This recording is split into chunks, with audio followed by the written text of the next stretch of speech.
Locks doing the absolute most. All right, all right, all right. So hi, what's good? YouTube, what's good? TikTok. Um, I don't know what's going on with YouTube and Facebook. If y'all follow me on TikTok, y'all come over here because for some reason this then apparently the signal on my laptop, and I don't know why. But hopefully StreamYard records it nonetheless. Everyone is having a good Thursday. This is Ianifa Dania Faomi Shango.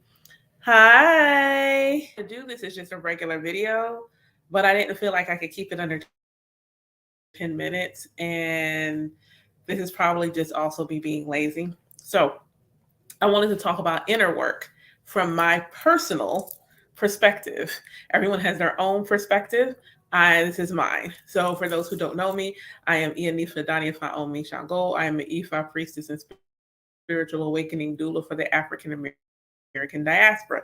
My specialty is helping Black people in the African American diaspora who have decided to leave organized or Abrahamic based religion, but are still looking to have a more meaningful, aligned, hi there, relationship with the Most High, and are looking to tap back into their African traditional practices. So I lead a mentorship program called From Self to Source with Ifa. I'm actually still enrolling. I have about 4 spots left for people to still join this month. After that, I will be revamping it to an online signature program. So be on the lookout for that if you don't get to enroll by the end of this month. So inner work. See videos, content about inner work. And I'm always in this place like, okay, so you say do inner work, but then I'm like, you don't define it. You don't actually tell anybody what that is. What does inner work mean? Like, what am I doing? Does it mean I need to, adjust my digestion? Like, am I doing surgery? The inner work mean? I personally specialize in Generation X, and with Generation X, like, just can you give it to us straight? Like, don't make it convoluted. Like, what do you actually mean? Can you just say it plainly? What is it that you mean for us to do, so that I can do it? Like, if you just tell me plainly what to do, I can do it. You're being cryptic. You're being really, really cryptic. And if you've been following me for a while, watch my content, a lot of certain terms, lingo, et cetera, that are used in the community, I don't necessarily always use terminology in that fashion. Thank you, beloved. Thank you for the glitter badge. I don't always use terminology in that fashion because I want it to be able to resonate. Going within is like there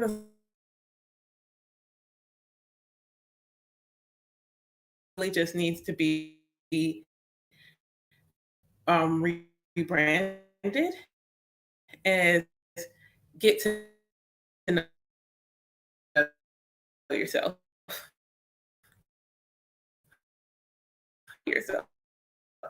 And get to know yourself. Thank you about yourself as you possibly can, as an emanation of source energy, an emanation of the all having a human experience. I'm going to let you know that completely possible that you will never, ever, ever know yourself in complete totality. You're just not. You're not going to know yourself completely, totally. It's just not going to be a thing. It's just not. And so when you the way you have to learn more about yourself is to learn more about who you are and expand upon what you are learning about yourself. So in my course, with my godchildren and things of that nature, what things that I led them through started with themselves. And why do you start with yourself? When you're building a relationship with you, before you build a relationship with any other energy outside of you. You should build a relationship with you, build a relationship with yourself. And like, you can ask them. I'm not like, we may have a ritual or something here or there dedicated to our Orisha, but I have not like sat and said, hey, let's learn about, no, let's learn about you. Who is you? Who are you? Who? You right there? Who are you? Because when you look at the mirror, as you move through your life, as you align to your destiny, you are walking in your own light. And you need to know who you are, because learning who you are will help you understand your communication style. It'll help you to understand your decision-making process. It will help you to understand about who it is that who you are, who you've been, who you hope to be. It'll help you. So ways that I feel like are ways that you can do inner work. And I'm going to go a practical way is learn your Myers-Briggs. So for my non-corporate folks, this is the 16 personalities. For instance, but thanks to having children, I'm an ENFJ. So that is, hold on. How do I do that? Wait a second. Let me see. What do I tap? Hold on. Wait, let me see how I can do that. Hold on. Moderators, add. Okay, hold on, y'all. And if y'all are getting the cleavage shot, I'm sorry. I'm so sorry.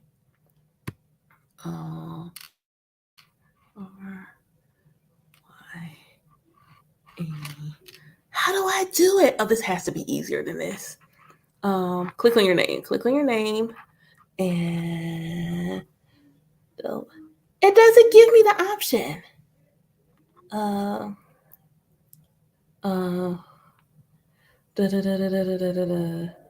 Pick the dots. Okay, your name. Okay, pick your name. And there we go. Add moderator. Confirm. Okay, I got it. I did. I got you, hon. Let's try another one. Let's see. Okay. And moderator. Confirm. Another one. Okay, cool. Thank you, loves. Thank y'all. Much appreciated. Yay, I learned how to do a thing today. Yay. Okay, so where was I? Okay, so learning who you are and learning about yourself. And it's a beautiful thing when you can, a lot of times, not like no. And that doesn't have to be the case. Like in all of the Creator's infinite wisdom, knowing that the moment that the Most High decided to, they were going to forget. Like, yo, I'm going to get into this human body, and yo, being born, that's a lot. There's a lot going on. It's a lot going on. So when I pass into the earthly realm, I'm going to forget. I'm going to forget my oneness with me, myself. I'm going to forget I'm one with myself. I'm going to forget I'm all powerful. Forget. And the forgetting doesn't necessarily happen immediately. Watch your children, watch little kids. The forgetting doesn't happen immediately. The fact that they can't communicate to you all the time that they remember doesn't mean they don't remember. You saw that child eat that sand because they felt like they could, that nothing was going to happen to them. Limitless power. You saw that child try to jump off that thing like they could fly. Limitless power. Remembering I can do anything. My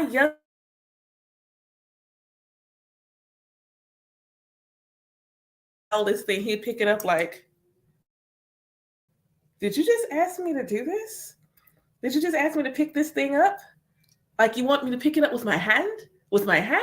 You want me to pick it up with my hand? And he would only do it for his own stuff. He wasn't trying to clean up after nobody else. Like, clean up after some, oh no. And to this day, he's like that. If it's his, he might but he eventually picks it up. Let it be his brothers. Oh no, we don't clean up after other people. When I say my son was royalty in his free, like he remembers he was royalty. My son remembers that he was in fact royalty. So our kids know, hey, look, mommy, it's a rock. Look at the rock, mommy. And you as the parent or the adult or whoever, you're like, wow, that's our source energy. That means even inanimate objects are still coming from source. So there, and your child sees God in everything, which is why they bring you everything. Look, it's a stick with real excitement, like you saw a stick, and it was amazing. Little people remember when you're little and you're like these games and you're enacting these characters are parts of you. Most of you who have come to my lives know that when I was a child, I just knew I was the most powerful witch in the world. I knew with every degree of certainty, I was the most powerful witch in the world. I was always a witch for Halloween. That didn't stop. Like I kept like that's still facts every year. Halloween, I'm a witch. But as a kid, like sitting there with the pulling grass and sticks and mixing stuff together, standing in the middle of my yard when the rain is coming, like like just like as a kid, Agbo Ato love, hi. Like I knew. Not only did I know that, I knew I could teach. I would sit there and my friends would come over and I would literally have class. They'd be sitting there with the markers and crayons and paper. I would be as a little kid. Doctor, I was never the patient. I was always the doctor. I was always the doctor. That continued high school that specialized in health science and engineering careers, and me deciding to go health sciences because I wanted to be a doctor. Fun fact, I was actually I wanted to go and be a pharmacist. I wanted to make drugs. That's what I wanted. I wanted to be a legal dope girl. That's what I wanted to do when I was in high school. That's what I wanted. I actually also wanted to be a surgeon, but the emotions, like somebody on my operating table flatlining, too much. No, too much. Absolutely too much. Couldn't do it. Um, Me get like I was in the peds area and the babies coming in. Nope.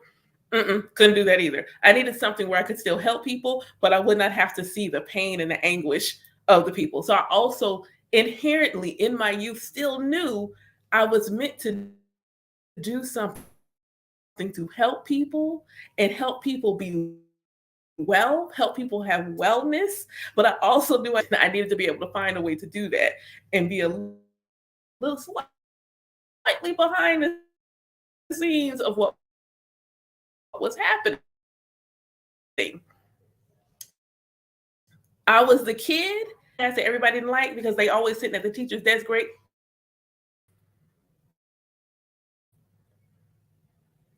Me, teacher leave the classroom. Hey, finish teaching. Me.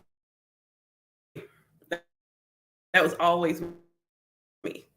That was me.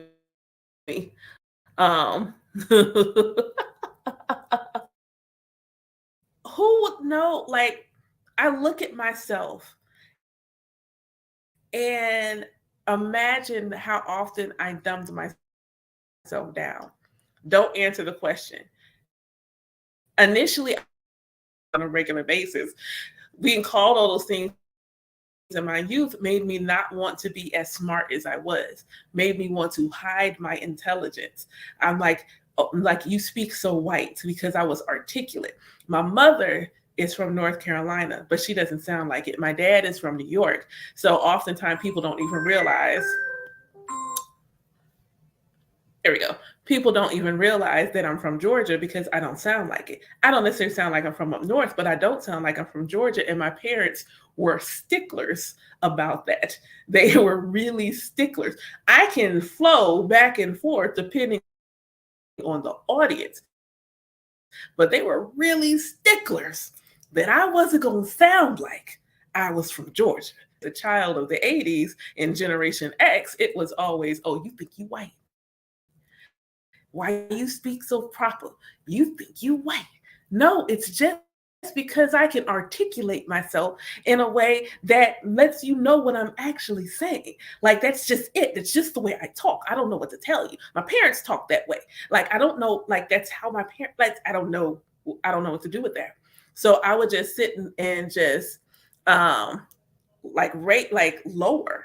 I would not answer the questions. I just stopped after a little while. And if I had known in my youth, like I dabbled in an astrology as a kid and I dabbled in numerology, but I didn't take it further in my youth. It came back to me later.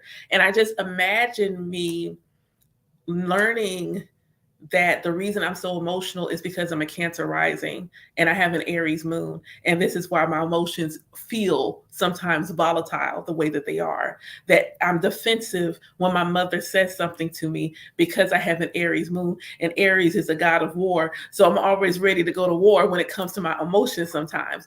I would then have understood so much looking at my eighth house stellium saying that it is not my fault that some of these grown behind men were the way that they were. It was not my fault. It wasn't my fault. Being able to have some of this information, even just understanding my desire to be a witch, my desire to be a teacher, my desire to be a doctor is also intimately linked in the way my career placements look in my birth chart. It is wild as heck. They're all meant to be married. They're all meant to go together. And then I look at what I do now, I'm like, oh, it makes sense with each other. You think about that, it's like child terms, like I'm gonna do all the things. And you could imagine an adult saying, you can't be all of the three of them. I do not have to pick one. No, I don't have to, I don't have to pick one. Apple she shola. I don't have to pick one. So being able to have done inner work in my youth would have encouraged me to keep the dream because I let it go. I let it go. I'm like, I'm gonna go sit and I'm gonna be I'm a director in corporate America, and that's what I'm gonna retire doing. Okay. No. Like, no, that's just no. It served its purpose, but it was not my path. It was to support me to getting to my path. So being able to go and learn about yourself, get 16 personalities. If you can do the strength finder, I'm doing practical now. 16 personalities, free. Google it. Myers-Briggs free test. Google it. You can do that. The strength finder.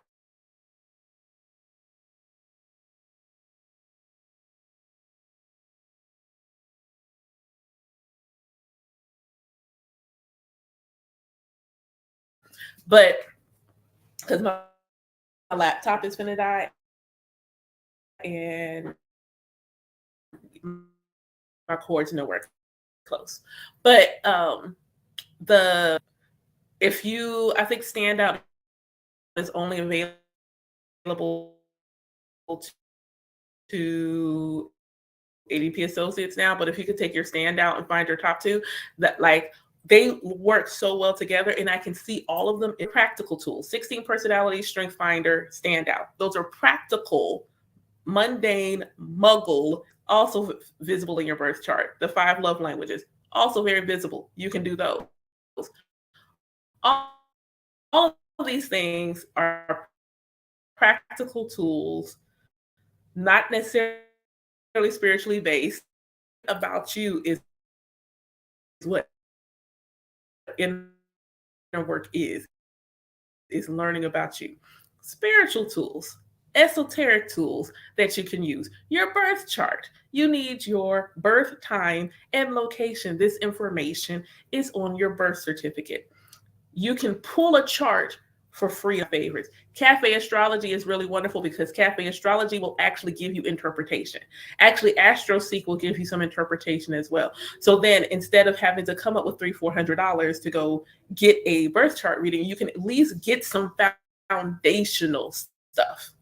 You may not get 100% of your chart reading, but you can get some really great foundational stuff with the interpretations that Cafe Astrology and AstroSeek give you when you pull your birth chart. So there you go. And you don't have to start with the whole thing. Look at your sun, look at your moon, look at your rising or your ascendant sign, and your midheaven, your big four. Look at your big four.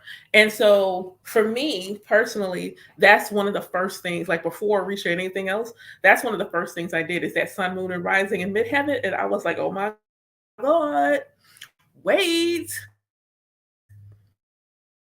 Like, and my midheaven is so funny because if you pull my chart and you don't pull it in, midheaven is not in my 10th house, which makes sense because I'm a weirdo. And so my midheaven would not be in my 10th house. My midheaven is actually in my 9th house when you look at it in whole signs. And it makes actually so much sense in how things manifest. So I have a 10th house Aries, so that leader, CEO, own your own business, do your own thing, leading the charge, with that Pisces 9th house, with the 9th house being higher learning, priests, esoteric knowledge, uh,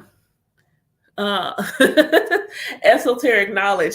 All of these things are absolutely part of your learning, like that higher learning, religion, philosophy. So you look at just basic what I do, and then look at the two houses together, then it makes sense.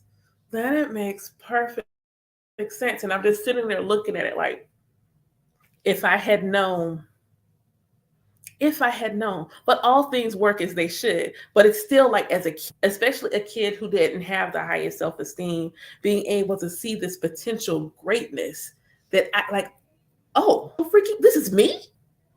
Wow, I am cool. I am so goddamn cool. Looking at the fact that I'm not simply just one sign. So when they talk about Aquarius as being unemotional and aloof, I'm like, I can't relate to that because I'm a crybaby. Learning that I'm a Cancer rising explained that. Learning that I'm a Cancer rising explained why my dreams, and Gemini 12th house, why my dreams are the way that they are with the Mercury sitting in the 8th house. It explained like, oh, this is why I'm dreaming about like foolishness, vivid, as y'all are looking at me and I'm looking at you. That's what my dreams look like. My dreams are never washed out. They look like this always. This is what my dreams look like. And then I remember them. So it's just like, just your life path number. Like that being just it. Not even learning anything else. Just digging in to your life path number of information about you. When I first learned I was a master number 11, I ran for the hills. That's it. That ain't me.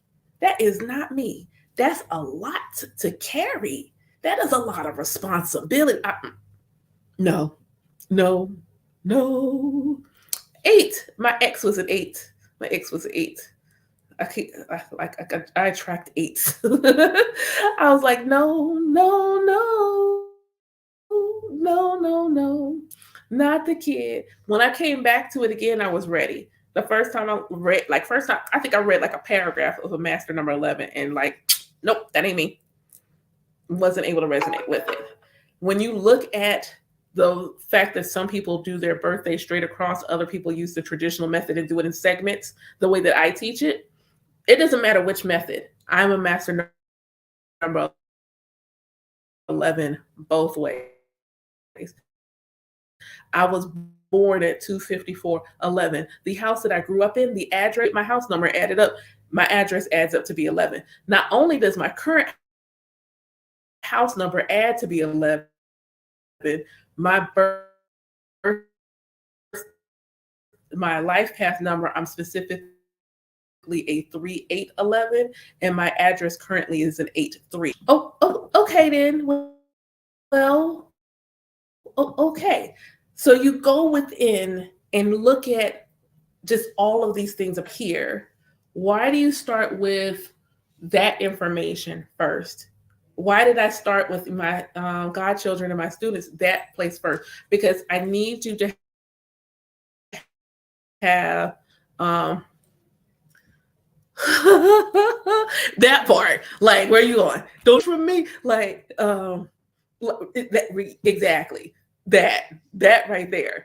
And I wanted them to have a foundation, a nice, loving, nurturing foundation that their love journey with themselves started on. Inner work is about self-love work. Inner work is self-love work. And for me, when you talk about self-love and really look at what self-love is, and that that adoration and admiration of how you are different from other people, when you start building that relationship with yourself and think about it in the terms of how you build a relationship with other people, when you're building a relationship with other people, you're due to 21 questions. Y'all ask each other all these random questions about yourself. So when you're doing inner work, you're dating yourself. Consider it a courtship process. They'll tell you, I labeled it like a courtship process. And so when they start there, when you go into shadow work, aka illumination work, when you go to shadow work and you start trying to shine a light on the parts of yourself that you don't look at, it is easier to face them when you already have this foundation of looking at all of this excellence, this awesomeness, like looking at all these nooks and crannies, like looking at all of this before you go deep into the shadows. It gives you an anchor. It gives you a hand to hold as you go and start doing illumination work. Somebody made a point and asked something about how to integrate their shadow. And so, much like I asked my godchildren to describe, like, consider having a coffee with God and what does God look like to you? What does your shadow look like to you? So for me, this was an instinctive thing that I did. No one told me to do this. I didn't see it in a YouTube video. I did this on instinct. I just imagined my shadow as me, because it is. My shadow is me. So it's just me and me. It's just me and me and Shawty over here. And Shawty over here. So I was like, okay, I did it in a really like practical sense. I'm wearing, my light is wearing white. My shadow is wearing black. And early in my journey, my first mentor told me to make sure I'm always protecting my energy. So doing white shields, things of that nature. And so for me, I decided to expand that to protect my house. And in protecting my house, the way that I visualize it is source energy coming down, and I'm funneling it to my house, but it was always me and my shadow. Me and my shadow. So she and I would stand in my front yard holding hands, and both of us would have our arms out, beaming light to protect my home, to protect my family, to protect my children. I never do that work by myself. It is always me and my shadow. It is my full self doing this work. It's always my full self doing this work. And so for me, that was how me integrating my shadow. It is not about getting rid of your shadow. It is about how can you integrate the things that are in your shadow in a healthy way so they can be illuminated and thus no longer part of your shadow and become part of your light. Because there is wealth within your shadow. There is richness within your shadow. So inner work, self-love starts with that self-love work, and self-love work includes shadow work. And the truth of shadow work is that it's truly illumination work. It is looking at those things and saying, well, you're not so bad. Or, you know what? I understand why you're here. Let's talk about it. Let's work on it together and see what we need to do to bring you out of the shadows and into the light. And some things like will just hang out there until you need it. Like, but just being aware that it's there. Like, y'all have heard about the warrior princess that lives in my dreams. Like she's there. She's there. I am very protective of the other. I am very much very protective of the other. So it's easy for me to do protection work over my kids, do protection work over my family, do protection work over my boyfriend. Like that's easy. That comes easy for me.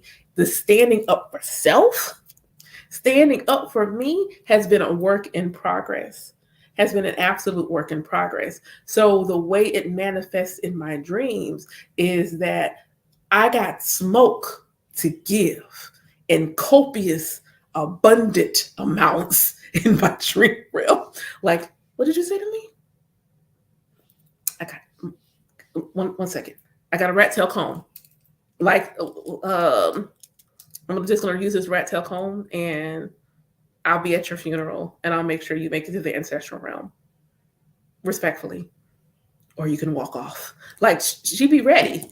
Like she be ready. The Aries moon may not be in my 12th house, but I swear that's where it lives, is in my shadow. My Aries moon lives in my shadow. And so I have to honor that.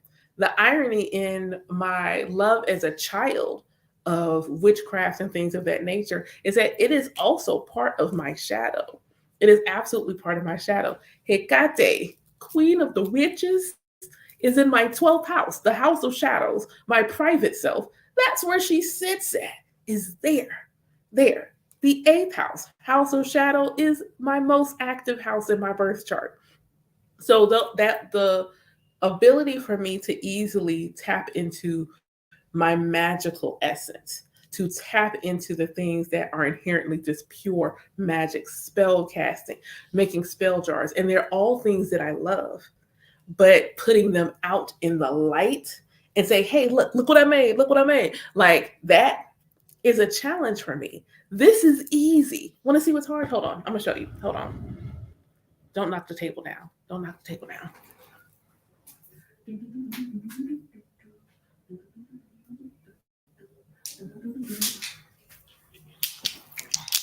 This is what's hard. This is what's hard. So I like making intention oils. It's actually exceptionally fun for me. Um, yes, absolutely. Absolutely, she is. Yes. So this is attraction oil. Isn't she lovely? Isn't she one? And she feels, ooh, this one got a little juicy juice. This one got a little razzle dazzle. Then this is prosperity. Yes, you can get money. You can get money with this oil. Isn't she lovely? This is for peace. And she just looks peaceful. Doesn't she just look peaceful? She just take a good nap. That's like, how often have you seen me post a TikTok, a reel, or anything highlighting the fact that I do this, I do this, I do this. Energy work. I do that. I do energy work. I do that. Those things are inherently so magical. And your 12th house is your privacy. And that's where it is. Um, like that's where it lives. And so me trying to pull it, like, come on, come out. And it's like, no. And I'm like, no, come out. It's okay to be seen. That's what inner work looks like, is even when you're nervous, even when you're not sure, even you're like, am I okay to do this? Am I okay to do this? And doing it anyway. But learning that you have the gifts and the talents and the skills hiding, lurking, waiting for you to shine a light on them so that they can be seen. So for me, again, inner work is self-love work. Inner work is illumination work. Inner work is going into those places and learning about yourself. You can do this through journal prompts. There are plenty of things and opportunities that have journal prompts, looking for where you are. Triggered is such a buzzword, but that's probably the best word to use so y'all know what I'm talking about. Where you're triggered. So someone does something, and don't put like the first time. Is this a common trigger? So when I ask somebody, the example I give in my class is I asked my mama to do something and she would give me a long no. And long no's vex me. I don't like long no's. You know why long no's vex me? Because I give them. Hmm.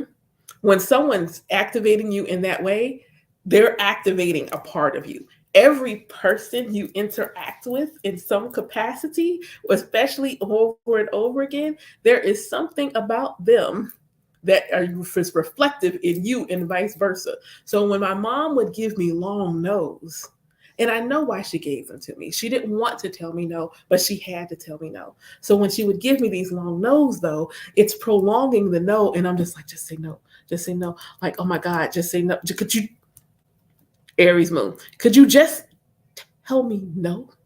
So I told her, like, can you please stop giving me long no's? Because it's just prolonging the agony of the no.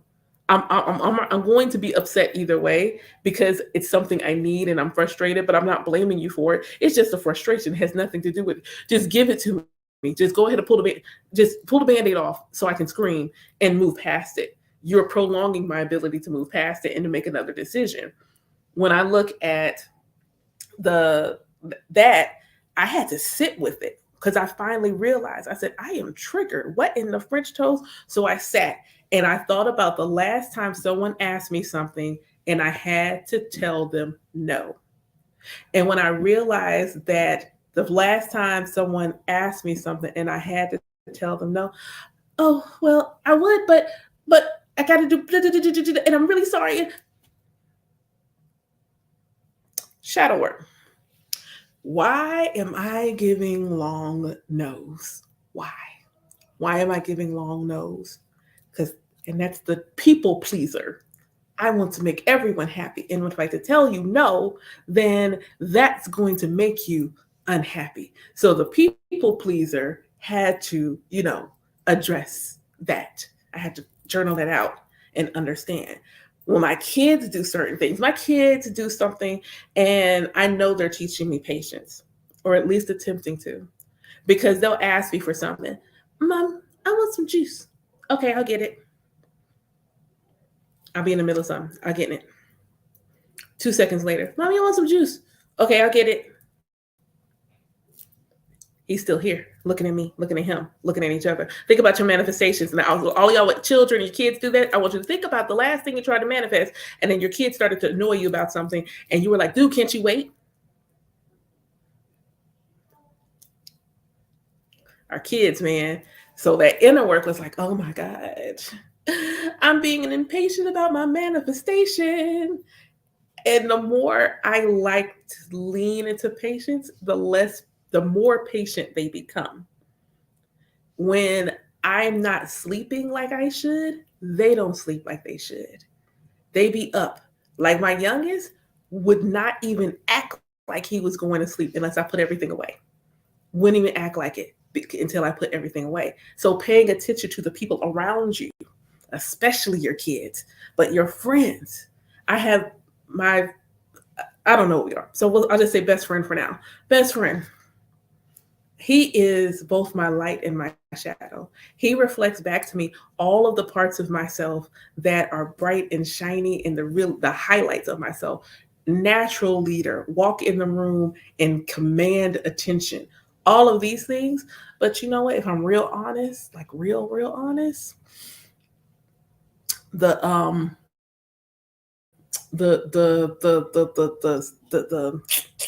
I don't know a good word to say that. I don't know. Uh, indeed. Um, the he was a bit of a slut puppy.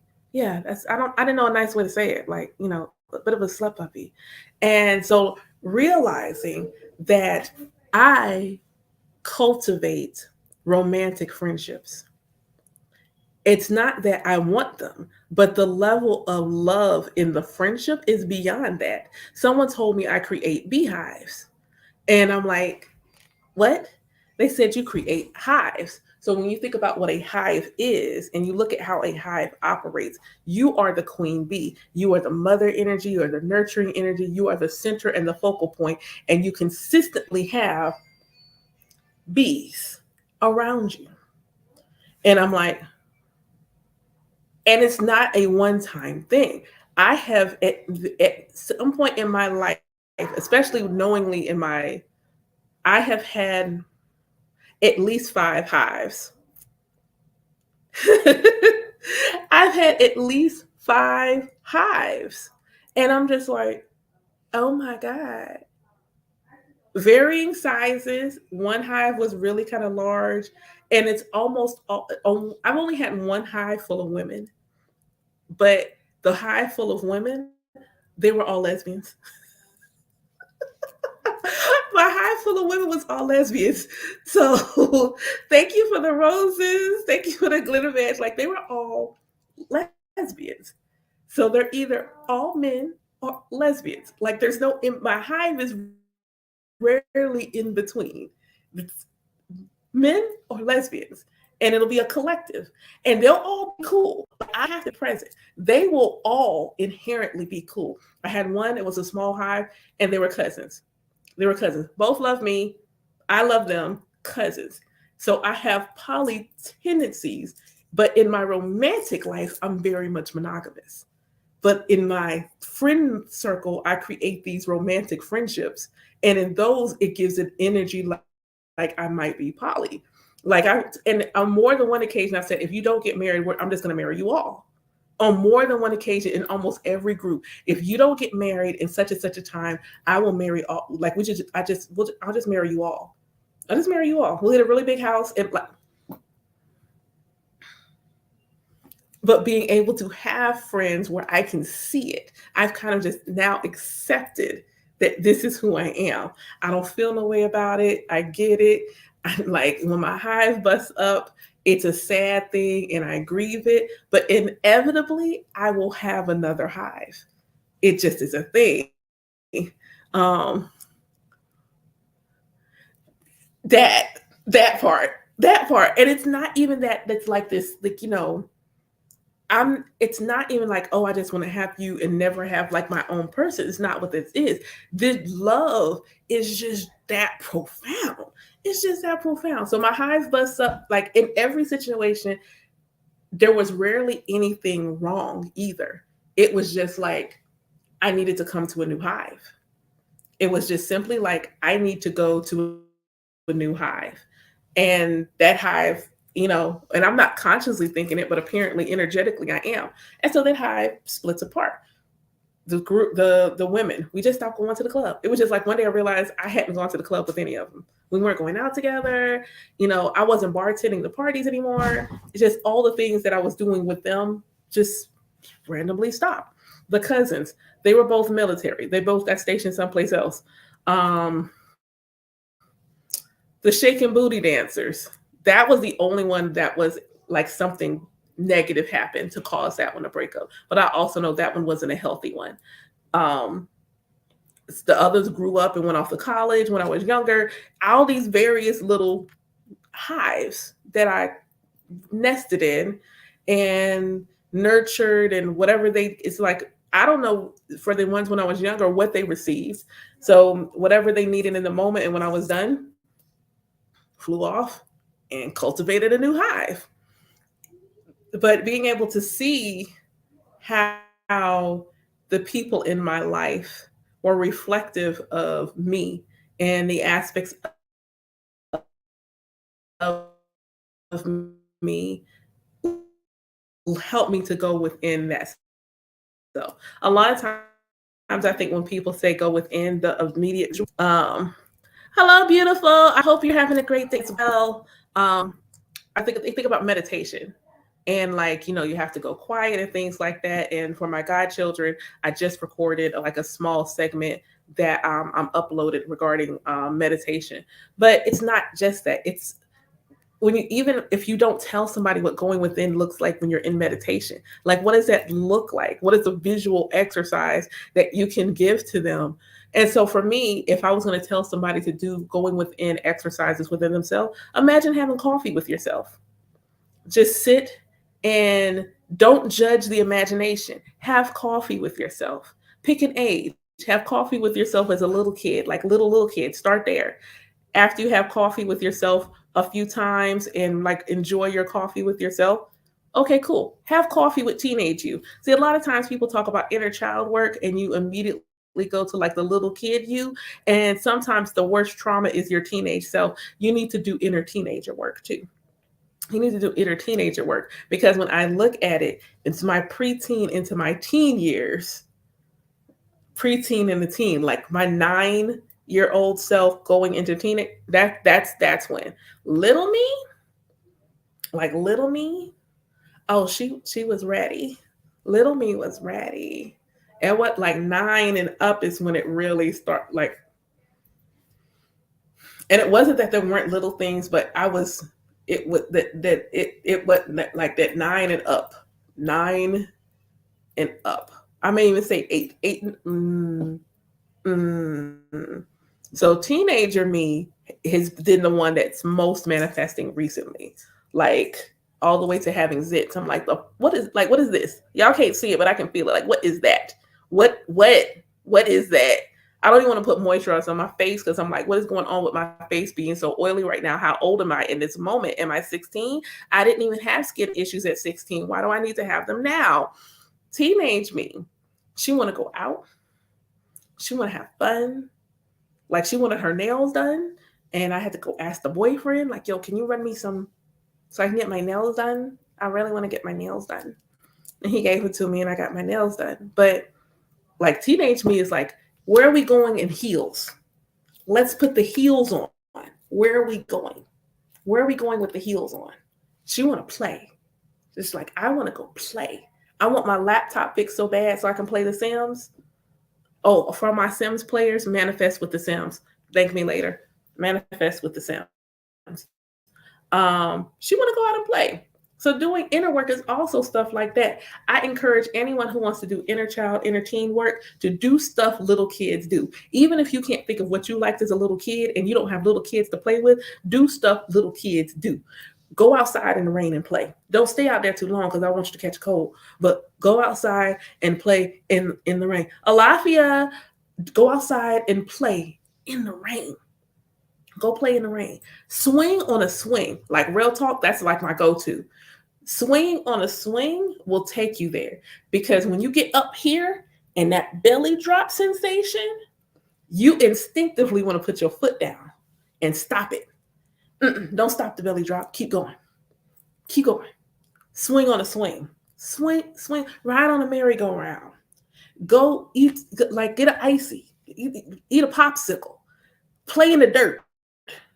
I think I gave that as homework to one of my godchildren, is go play in the dirt. Like, I want you to go sit outside and play in the dirt. Make some mud pies. Like, play in the dirt. Like, play in it. Make some stuff. Get some water and some dirt and, like, play. Have a good, get your hands dirty. Play. Really tap into your inner child. Coloring is the fact that they have all these adult coloring books says that there is somewhere in the universe someone got this idea that adults needed to tap into their inner child, and they needed to do it in a way that they don't even realize what's happening. So all these adult coloring books, go and color. And you know what? I've even challenged, go get a little kid coloring book. Go get a, little Mickey Mouse or some superhero color. Get yourself a Happy Meal. Play with some like, do little kid things. Your inner child work doesn't immediately have to be, oh my God, how was I hurt as a little? Don't start there. Don't start there. Don't start there. Start with the fun.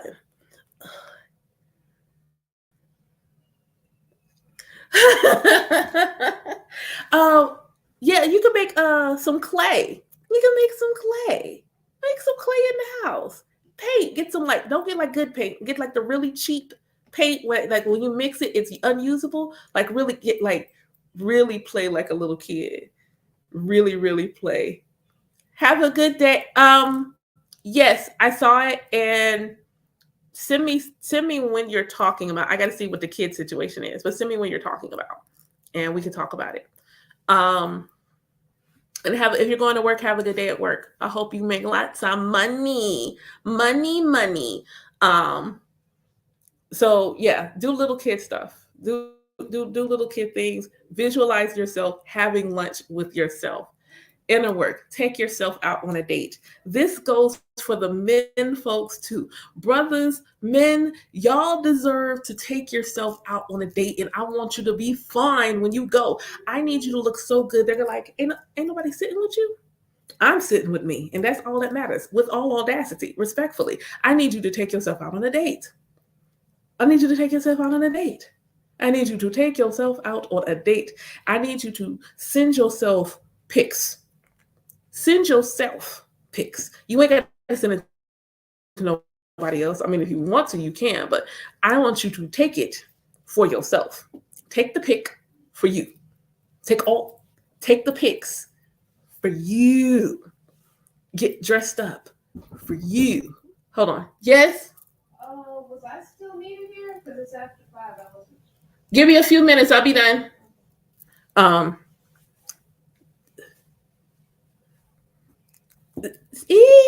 See, now you gotta go dinner. Like if you like, I get like when you can take yourself out to dinner. Put some stiletto pumps and have stiletto pumps in the club playing when you get dressed. Like go to dinner. Like I'm looking for an excuse to put a tight dress on and go out. I'm gonna toy like I can't wear a black dress. I gotta find a new color, like a tight blue dress, maybe princess in a blue dress. Hey, like take yourself out. Inner work is you getting in touch with you.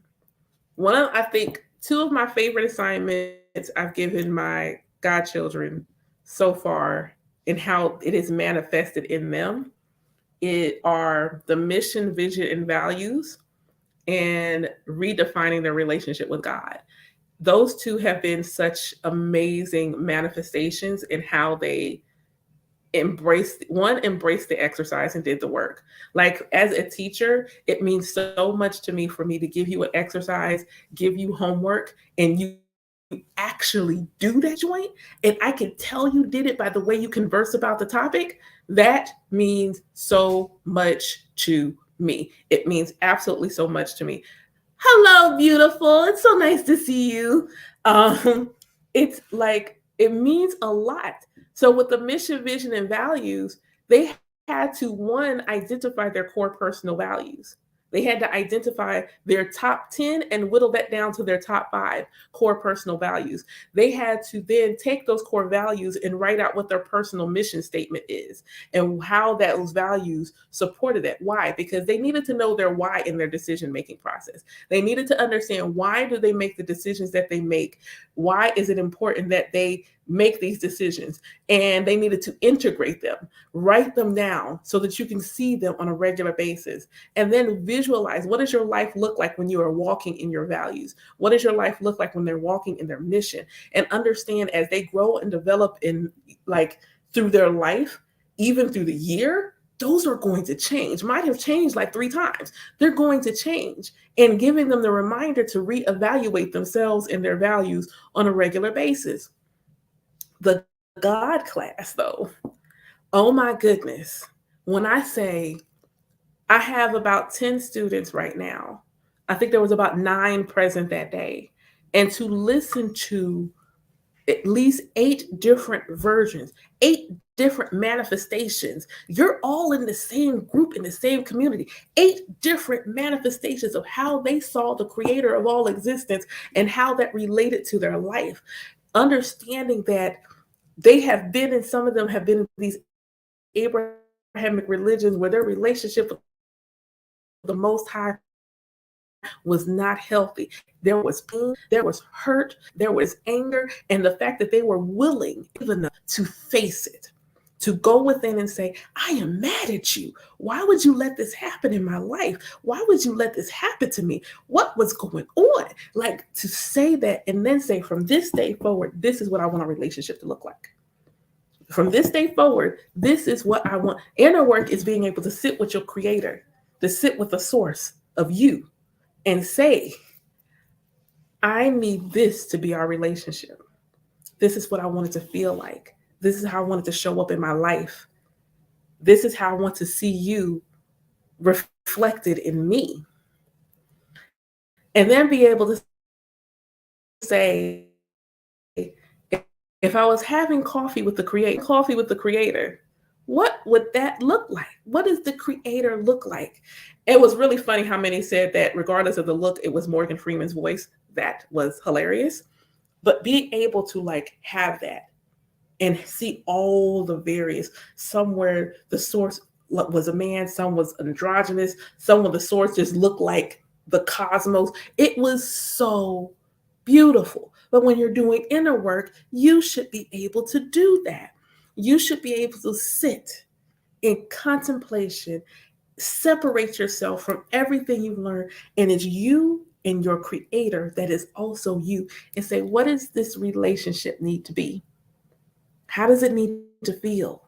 When you're receiving signs and synchronicities and signs and wonders from your source energy, what does that look like? What does it feel like? When you're having a bad day, when you are frustrated, your manifestation ain't manifested, or it's only halfway, and it's like, what's going on? How do you have your conversation? Are you meek and mild? Are you sitting there like you sitting with the homie and like, hey, yo, I text you that I want to manifest bop, bop, bop, bop, bop. And you sent me beep, beep, beep, beep, beep. Where is the disconnect, my guy? Where is the disconnect? What do I need to do to get the bops from the beeps? You should be able to sit. I don't know who needed that in that particular fashion. Like, I don't need that. That felt so very specific to one of y'all. Like, oh, like, how do you want that to look? How do you want your relationship with your creator to look and feel? And then it comes all the way back to the self. It comes back to the self. It all comes full circle back to you. Always full circle back to you. And knowing that if there were no obstacles, you look at your midheaven and you say, oh my gosh, I could potentially boop, boop, boop, boop, boop. And you know, this one little boop, I have always wanted to be that, but I didn't think I could. But looking at this, it says that's what I'm supposed to be. So now that you know that's who you're supposed to be, now that you know that's who you're supposed to be, that your soul wrote a contract, a destiny, a plan, and you can see the thing that you have always wanted in your heart and soul written in your plan. Now that you know that's in your plan, what are you going to do? Now that you know, you go and look and you find and you learn, you say, this is actually part of my plan. But everybody else told me it was crazy. But this, like, it's right here, it's part of my plan. I chose this. I sat, had coffee with the creator before I came to earth and said, this is part of my plan. And I've been feeling like I wanted to do this thing all this time. And all these people told me the thing that I wanted to do was crazy, but it's part of my plan. Inner work is realizing it's part of your plan and acting on it. Inner work is realizing it is part of your plan and then acting on it. And knowing that you don't have to have all the answers right away. You are going to look, I learned something new in my birth chart all the time. You're not going to learn all of yourself. You know why? Because it's impossible to know everything about the source. The source of all existence is so vast and profound, it's impossible to know everything about it. So, if you are an emanation of the source simply in a human body, you won't know everything about yourself. You will be in a perpetual state of getting to know yourself. And that's a beautiful thing to be. Every time you learn something new about your boo, you get happy. I'm like, oh my God, I just learned something new about you. That's wonderful. I just learned something new. I remember learning that my particular partner is a cowboy. Yeah, he black. Before somebody asked me, he black. He's a cowboy through and through. Country. Country. He don't sound country, but then you watch him get dressed like he really want to dress. He is a cowboy. He is a bona fide cowboy. I'm trying to figure out in my birth chart where the cowboy is. Look, I like I said, as a cowboy, I look, I could feel it like before somebody say, "You dating a cowboy?"